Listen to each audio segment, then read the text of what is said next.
It's my pleasure to introduce our next speaker, Dr. Torren Finkel. He is the director of the Aging Institute. He's also the J. Nicholas Beckwith III and Dorothy B. Beckwith Endowed Chair in Translational Medicine. He is a fellow of the American Association of the Advancement of Science, as well as an elected member of the National Academy of Medicine. Here at the University of Pittsburgh and at UPMC. And today he's going to talk to us about the therapeutic manipulation of autophagy and metabolism.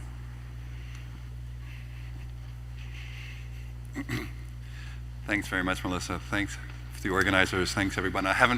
This is really fun for me because of COVID. I haven't done this for a while, so I don't even know if I can remember how to advance slides, but bear with me. So as Melissa mentioned, my lab is really interested in the connection between metabolism and the aging process. And we have not worked predominantly or at all on sort of reproductive aging. So here's an example in reproductive biology that I think is illustrative really of aging biology in general. So shown here as a function of age is the increasing percentage of poor quality oocytes, and then as well as a function of age, the decreasing number of follicles in the human ovary. And that relationship, I think, between increasing age, a decrease in what we might call quality control, and a decline in physiological function, which is shown here in the ovary, really plays out in aging biology in very many contexts. And again, although what I'm going to show you really is not related to the ovary or the reproductive system, I think the lessons that we're learning in other contexts can be reapplied to systems like this, because that fundamental relationship between age and metabolism, quality control, and physiological function, I think, plays out in many contexts. So it's not only physiological function, but it's also disease. And I'm going to give you an example from my own subspecialty, which is cardiology, just how important age is as a risk factor for disease. And so, you know, epidemiologically, we know lots of things that cause cardiovascular disease. So cholesterol, for instance, based on Framingham data, a rise in cholesterol basically doubles your risk for a cardiovascular event. Similarly, blood pressure elevation essentially triples your risk. Diabetes doubles, smoking doubles. In contrast, if you're age 70 or above and a man, your risk goes up 7-fold, okay? And so that is the relative magnitude of age versus what might be called traditional risk factors. And we've made incredible progress reducing, for instance, cardiovascular disease by targeting what people generally view as modifiable risk factors like blood pressure and cholesterol. And what we haven't done is thought about the largest risk factor, which is age, and asked whether or not, if we untangle why and what connects age to age-related diseases, can we develop a wide range of therapeutics that target that essential biology and that would be useful across a wide range of diseases like cardiovascular disease. And of course, it's not just cardiovascular disease, because every disease that we worry about for ourselves or our family, or many of the diseases that we worry about for ourselves and our family, like as shown here, all share the same sort of age-dependent incidence, so that they're relatively rare when we're young and then exponentially rise as we get older. And so the concept that I want to explore today is this idea that if we can understand why we age and what connects, and I'm going to particularly focus on metabolism and aging, but if we can understand what drives aging and what connects aging to age-related diseases, we can push these curves, that those interventions would push all of these curves rightward. So the question is, how far can we push these curves? And I think the answer probably lies here. This is one of my favorite individuals. I never met her, but Madame Jeanne Calment, who lived in southern France, and this is her on her 121st birthday. She lived about another almost 2 years, almost to 123. She had a very lovely life. She lived in Provence her whole life. Her uncle owned an art store, so she got to meet all the French Impressionist painters in the early part of the 20th century. she, as far as we know, is the individual who lived the longest. And people sort of think that this is probably the sort of maximum limit of human existence. So did she do anything that we could learn from? And the answer is no. This is her. She smoked. She smoked about 119. Some people could argue that maybe that triggered her death rather than when she stopped. She drank every day. She didn't exercise. She didn't do anything that we're supposed to do, and yet she lived an incredibly long life. Her children, on the other hand, did not. One died in a car accident. One died from pneumonia before there was antibiotics. And so that really goes to this idea of how much of our lifespan is really encoded in our genes and how much is sort of environmental. And people will give you different numbers, but most people are in the sort of genetic contributions contribute about 10 or 20% of our overall lifespan. There may be, for people with exceptionally long lives, that might be slightly different.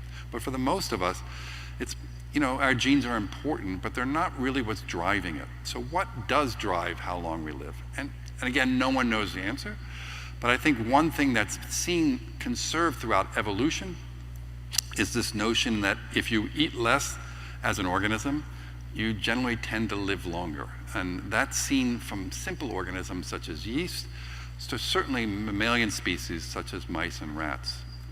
To what degree it's true in larger non-human primates and primates, it's not entirely clear, and there's conflicting data, but at least it appears to be important in a wide range of species. And so I think over the last 15 to 20 years, what people have tried to do is try to understand this phenomena of why when you eat less, you live longer. And I don't think, again, there's a simple answer to why that is, but there's been several biochemical pathways and mediators of this effect that have been identified and that most people think are potentially responsible for this effect, that connect sort of how much we eat to sort of how long we live. And two of those pathways are shown here that are regulated by how much we eat and then in turn sort of transduce a signal to the cell and tissue to potentially increase the overall lifespan of the organism. One of them are a class of enzymes known as the sirtuins, which use an energy metabolite, NAD, as part of their biochemical pathway, and my lab's been interested in them, but I wasn't going to really talk about that today. And the other is this intracellular kinase called mTOR that, again, senses the energy status of the cell, and then based upon that makes a variety of downstream effects in the cell in terms of growth and proliferation.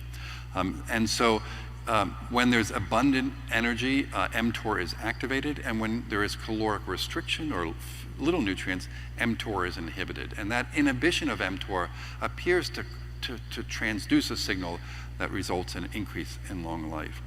And we were interested in this, and I just wanted to go one example. Again, I know the last speaker had concerns about mice, which I completely share, but I wanted to show you a few mouse experiments from my lab that sort of make this point that connects the sort of biology of aging to specific pathways. And so again, a few years ago, we characterized a mouse that had reduced mTOR activity. So in a sense, genetically what we are doing here, and I won't go through the details, but genetically what we're doing is creating a mouse model that ate the normal amounts, but its cells and tissues essentially felt like they were calorically restricted because we had genetically manipulated this mTOR pathway to be reduced. And so these mice were fine. As you can see, below, there's the wild type mice, and then to the right there's the mouse that we've manipulated, the mTOR. It's a little bit smaller. I should say this this paper had some interesting things, and the Wall Street Journal wrote a little blurb about it, and they came to the lab. At that time I was at the NIH. It's actually hard to get mice to pose like this, like in this picture. So we're holding their tails. You can't see that, and unfortunately, this is the star mouse, but he actually peed. He was so nervous, he peed there. That's why it's green there. And we didn't have the heart to tell him when that came out in the paper that he embarrassed in front of his friends. But anyway, it is what it is. So these mice, which we've sort of genetically made to feel like they're calorically restricted, really were long-lived. And so, these are long experiments even in mice, obviously much longer in humans. But the median lifespan of these animals increased by about 20%. So that would be the equivalent for us of living from, let's say, 75 years to 90 years. And all we've done is manipulated one gene out of sort of 40,000 genes in the genome. So really I think a nice indication that aging is regulated by biological principles and biochemical pathways, and it's not a random sort of thing, that you can begin to think about ways that you could intervene on this and change the slope of aging and increase health span. And that's also demonstrated by analyzing these mice. They don't not only live longer, but they appear to live sort of better. And obviously you can't ask mice if their life is better, but you can do a variety of tests on them. And so here's one example where we looked at sort of memory and learning in these animals. And again, I won't go through the details because they're not really that important, but what we observed was that not only were these animals living longer, but their sort of, in this case, cognitive function was better preserved as they got older. So at the same age, the sort of mice that we had manipulated this mTOR pathway had better cognitive function. They were able to learn better, not quite as well as when they were young, but certainly better than their litter mates who didn't have this turn down of their mTOR pathway. So all of this suggests that you can begin to manipulate these pathways and sort of understand how much you eat and metabolism connects to how long you live. Again, we're sort of interested in this mTOR pathway, and so then the question is, what is reducing mTOR doing? And unfortunately, mTOR does lots of things in cells and tissues, but one area that we were very interested in is this process known as autophagy, which is regulated by mTOR and is very important for the cell and tissue. Autophagy, as some of you may know, is this process. Basically, it's the sort of housekeeping system for the cell. It recognizes dysfunctional organelles like mitochondria in the cell or aggregated proteins that may accumulate as a function of age, recognize them essentially as trash, and then sort of wraps up that trash in sort of a membrane, which is called the autophagosome, and delivers that autophagosome to what's known as a lysosome, the part of the cell that sort of degrades things. And so this process, which is happening all the time in all of our cells and tissues, is basically a recycling system in our cells and tissues that allows us to get rid of trash that accumulates as a function of age, basically. And so the reason we were so interested in this is not only that it was regulated by mTOR, but because there was a variety of evidence, predominantly from simple organisms like worms, that there were a number of ways that you could increase lifespan in these simple organisms, and some of them are shown here. Some of them are, for instance, like dietary restriction or reducing TOR, but there are other things that can affect lifespans of simple organisms like worms. And although these were very, very different ways to increase lifespan, what people have begun to realize that all of them sort of feed into this process of autophagy. All of these lifespan expanding mechanisms or strategies all increase autophagic flux. And in some cases, it's been shown that that increase is actually required for the overall increase in lifespan. And so that made us really very interested in understanding whether or not we could sort of begin to manipulate autophagy as a way of getting at this idea of sort of drugging aging. But first, we wanted to convince ourselves that this was really important. Obviously, worms are great, they're in some ways, but they're sort of a big stretch between us and them. And so very early, a few years back, we decided that we would try to measure this in animals. And again, measuring in people has not been done yet, but we were able to construct a genetic reporter animal to ask whether or not autophagy really was being affected by the aging process. And again, I won't go through the details, but this mouse model allowed us to really visualize in animal tissues autophagic flux. And that's when there's more sort of bread in the tissue, that really indicates more autophagic turnover.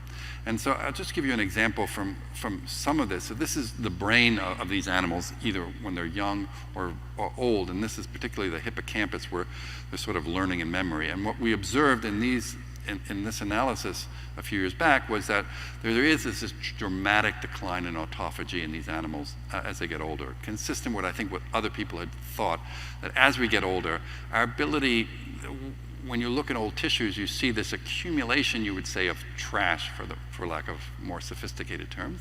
And the assumption has always been that that's because you're making more trash as you get older.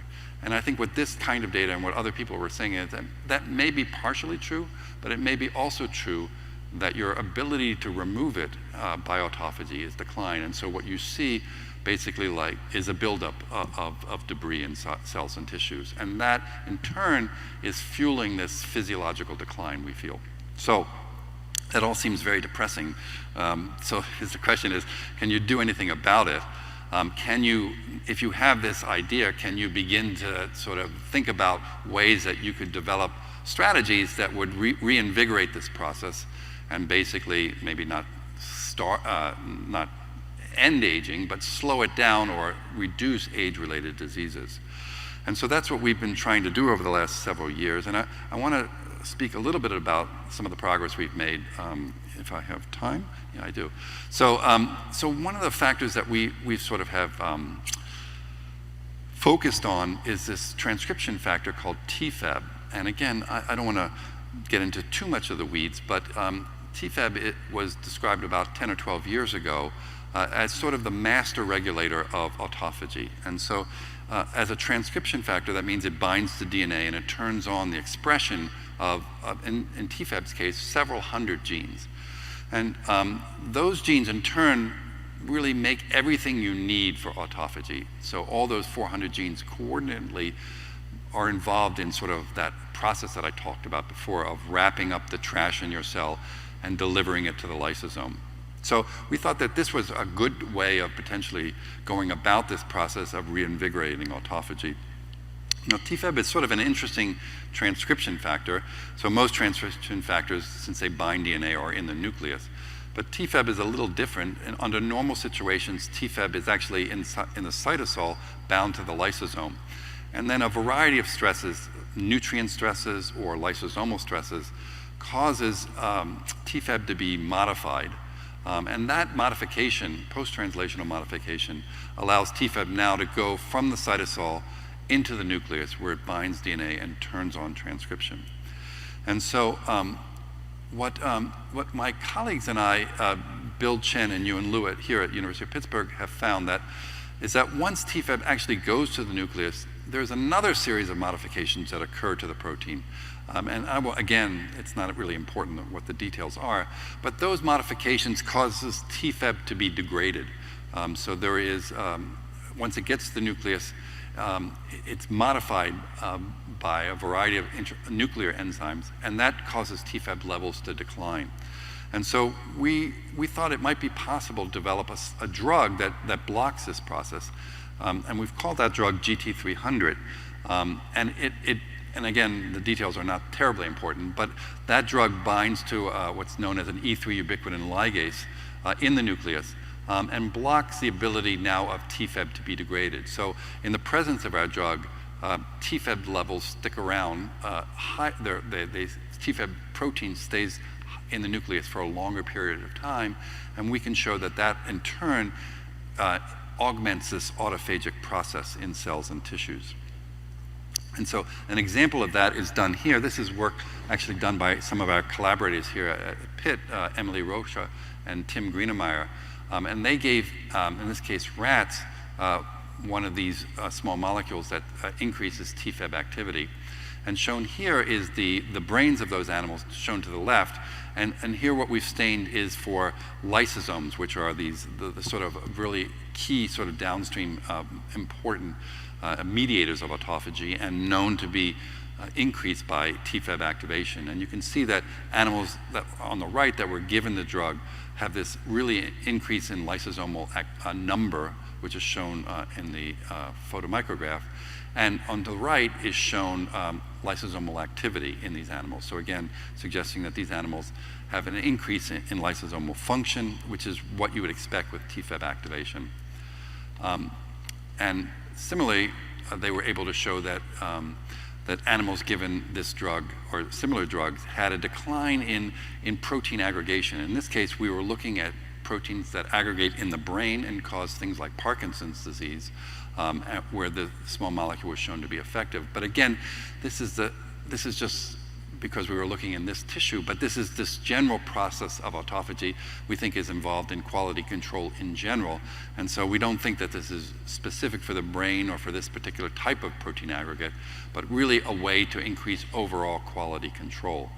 And so based upon that, this molecule was licensed to a biotech startup, and this is actually currently in phase 1 trials now in healthy individuals, with the hope that, if it's safe and tolerable in those individuals, it can move on to patients with sort of age-related diseases, where again we could boost autophagy as a means of reversing sort of the age-dependent decline that one sees. So that's sort of what I wanted to talk about, and I think the general sort of message that I wanted to leave you with is that, that aging biology is really a very rich area to think about how one could begin to reverse a number of age-related diseases. And I particularly think that there's this very important connection between metabolism, how much you eat, and things like autophagy, which is very highly regulated by nutrient availability, and that these processes decline as we get older, but that decline can be potentially thought of as being reversible or at least modifiable. And I've given you sort of one indication that one might begin to think about small molecules that could potentially invigorate that process, and we're hopeful that that approach in turn will basically disconnect aging from sort of age-related diseases. So that's what I want to do, and I wanted to thank my lab and particularly my colleagues Bill Chen and Yuan Liu, who have worked on this TFEB project with me. So thank you so very much.